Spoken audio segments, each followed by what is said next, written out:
Mesdames, Messieurs, bonsoir. Les titres du journal. Les 66% des terres au Bénin sont dégradées. Plusieurs causes expliquent ce phénomène. Les autorités à divers niveaux s'activent pour renverser la tendance.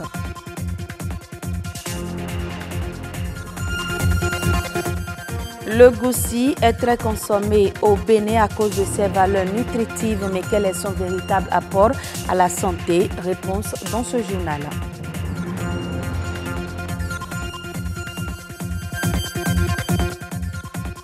Zoom sur la mode avec le retour au pagne. Les jeunes se sont appropriés cette nouvelle tendance.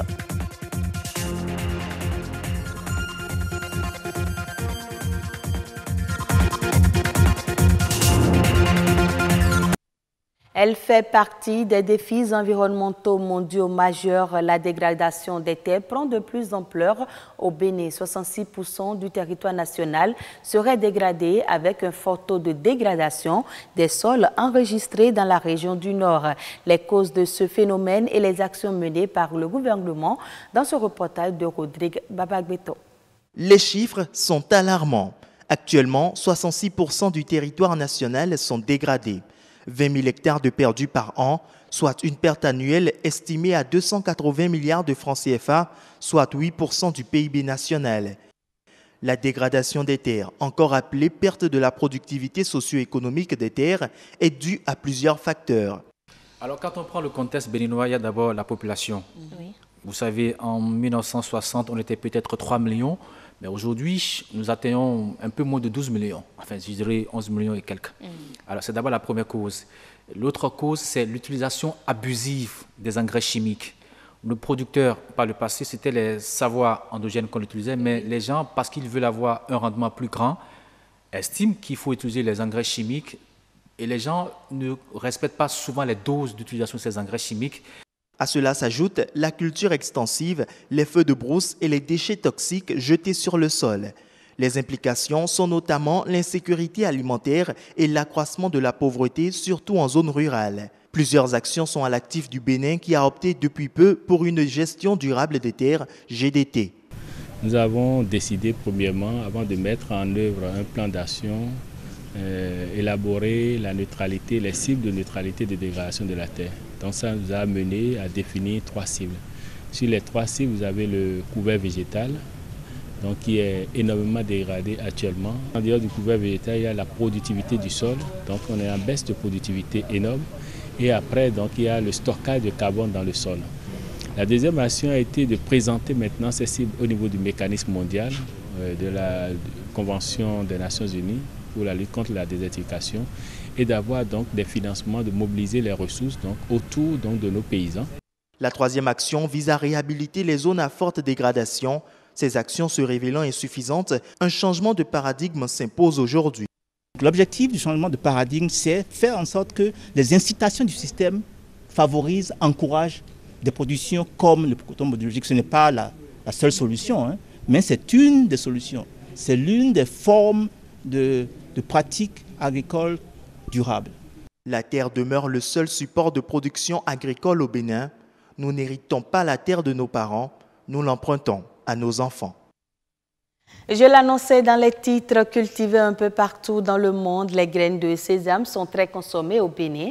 Cela en raison de ses propriétés nutritives. Mais quels sont ses bienfaits pour la santé? Reportage Rodrigue Blondoumé, Destonia Bigot et Estelle Pazou.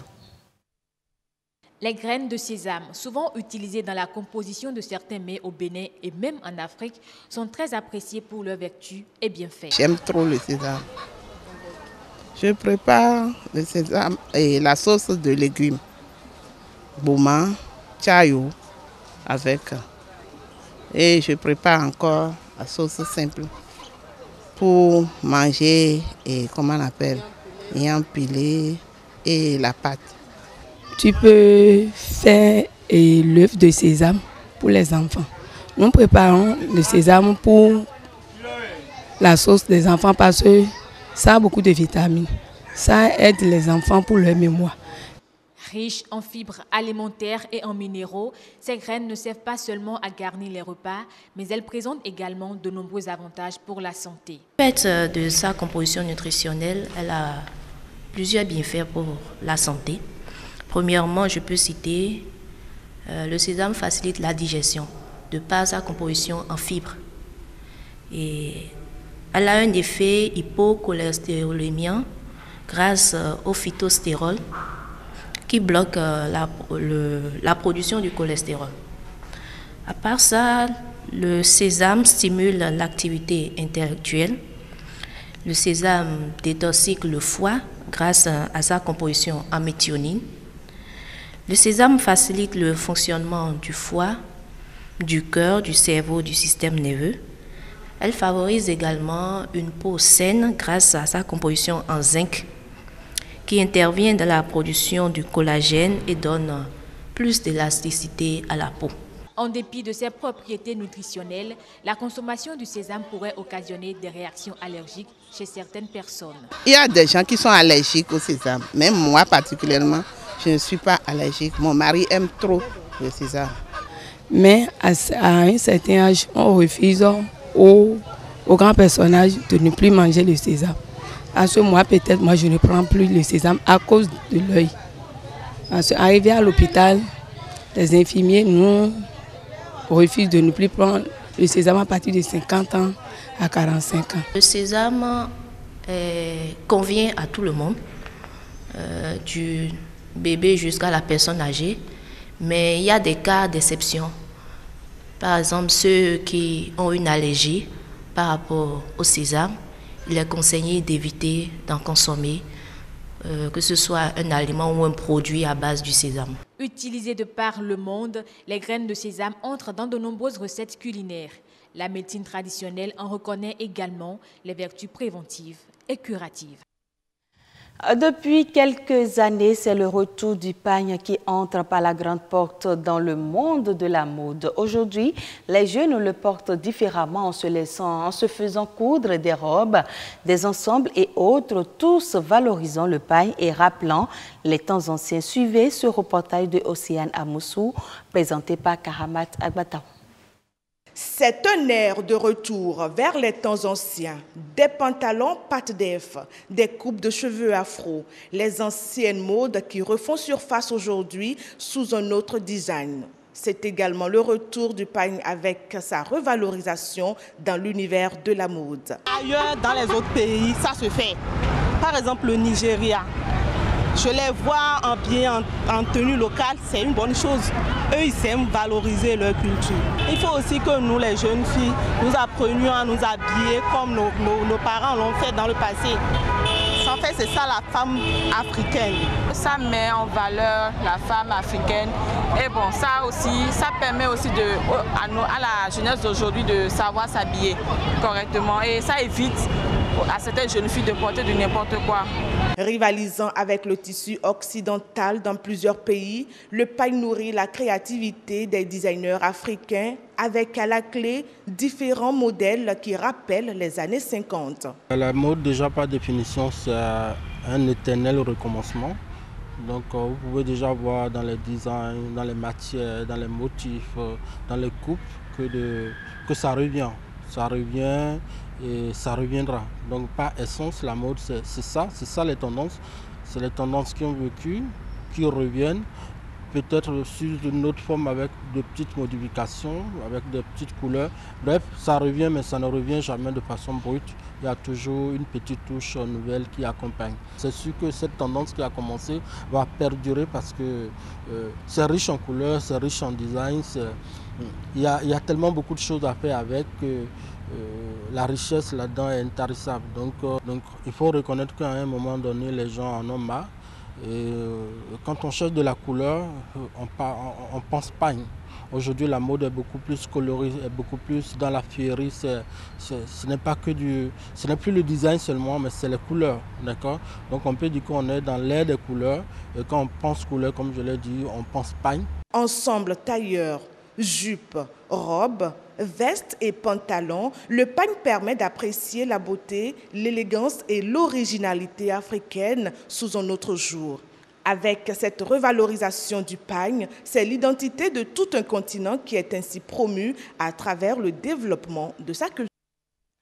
Actualité hors du Bénin en Afrique du Sud, la province du Cap occidental pourrait voir sa production agricole baisser de 20% cette année en raison des affres de la sécheresse qui règne depuis 3 ans. Le blé sera la culture la plus affectée avec une récolte prévue pour passer de 1,1 million de tonnes à 586 000 tonnes en 2018.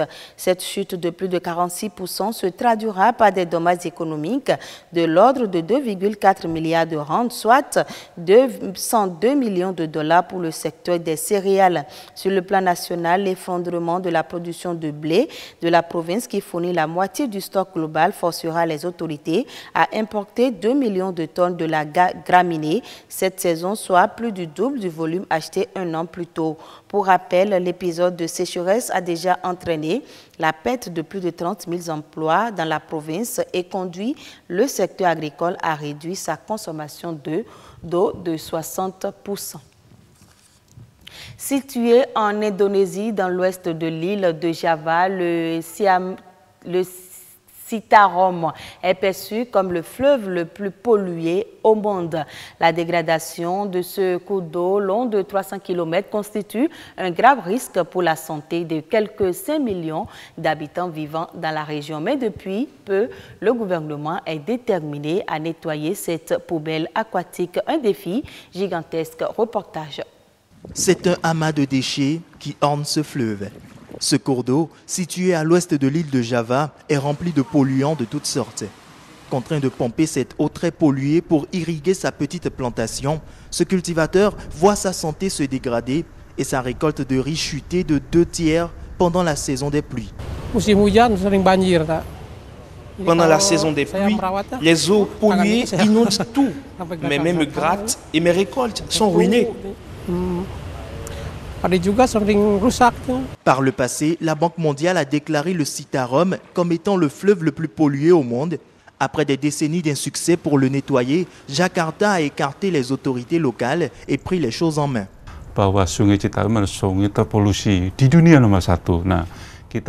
Le Citarum est le fleuve le plus pollué du monde, le numéro 1. En l'espace de 7 ans, nous allons tout régler d'amont en aval. Nous allons travailler ensemble avec les autorités locales, la police, l'armée et le ministère de l'Environnement. Et nous pensons que le Citarum sera propre de nouveau. Les usines qui déversent leurs déchets dans le fleuve risquent de se voir retirer leur licence d'exploitation, assure le porte-parole du ministre. De plus, des caméras de surveillance vont être installées le long des rives du fleuve pour identifier les contrevenants. Parallèlement, du matériel de dragage va être utilisé pour nettoyer le fleuve aux odeurs nauséabondes. Merci de votre fidélité. À très bientôt.